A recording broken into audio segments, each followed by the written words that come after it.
Hello guys, അപ്പോൾ ഇന്ന് നമ്മളൊരു പ്രധാനപ്പെട്ട വ്യക്തിനെ നമ്മൾ പരിചയപ്പെടാൻ പോവുകയാണ്. ആളുടെ പേരാണ് ദീഷ്ണ ദീപക്. ആൾ പാട്ട് പാടി നിൽക്കുകയാണ് കേട്ടോ. സ്കൂളിൽ പോകാൻ സമയമായി, ബസ് വരാൻ സമയം, ബസ് നോക്കുന്നുണ്ട്. അതുപോലെ തന്നെ നമുക്ക് പാട്ടും പാടുന്നുണ്ട്. ഇപ്പോൾ ആൾ പഠിക്കുന്നത് പ്രീ-KG-യിലാണ്. ഇപ്പോൾ സ്കൂളിൽ കളിപ്പാട്ടങ്ങളും കുറേ കളിക്കുന്ന സാധനങ്ങളൊക്കെ വന്നതുകൊണ്ട് തന്നെ അവൾക്ക് സ്കൂളിൽ പോകാനൊക്കെ നല്ല ഇൻട്രസ്റ്റ് ആണ്. നിങ്ങളുടെ വീട്ടിൽ ഇതുപോലെ മടിയുള്ള ആരെങ്കിലും ഉണ്ടോ?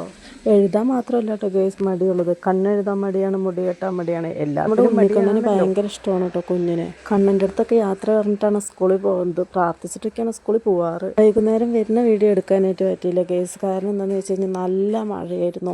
നിങ്ങളുടെ നാട്ടിലിപ്പോൾ മഴയുണ്ടാവും, ഇതിപ്പോൾ എറണാകുളം ജില്ലയിലാണ്. നല്ല മഴയായിരുന്നു, വൈകിട്ട് നല്ല ഇരുട്ടും അതുപോലെ തന്നെ നല്ല മഴയും. അപ്പം ആ മരം എന്താണെന്ന് കണ്ടാൽ എല്ലാവർക്കും മനസ്സിലായിട്ടുണ്ടാവുമല്ലോ അല്ലേ, ജാതിയുടെ മരമാണ് കേട്ടോ. ജാതിക്കത്തോട്ടം എപ്പോഴും കാണുന്ന എനിക്കിപ്പോൾ ആ പാട്ട് ഇപ്പോൾ ഓർമ്മ വരാറില്ല. ആദ്യമൊക്കെ എനിക്ക് ഓർമ്മ വരുമായിരുന്നു ആദ്യമായിട്ട് കണ്ടപ്പോൾ. ഇപ്പോൾ പിന്നെ ഞങ്ങളുടെ ഫ്രണ്ടിൽ തന്നെ 2 ജാതി ഉണ്ട് ഗൈസ്. വീഡിയോ ഇഷ്ടമായാൽ ഞങ്ങളെ സപ്പോർട്ട് ചെയ്യണേ, സബ്സ്ക്രൈബ് ചെയ്യണം, ലൈക്ക് ചെയ്യണം, ഷെയർ ചെയ്യണം.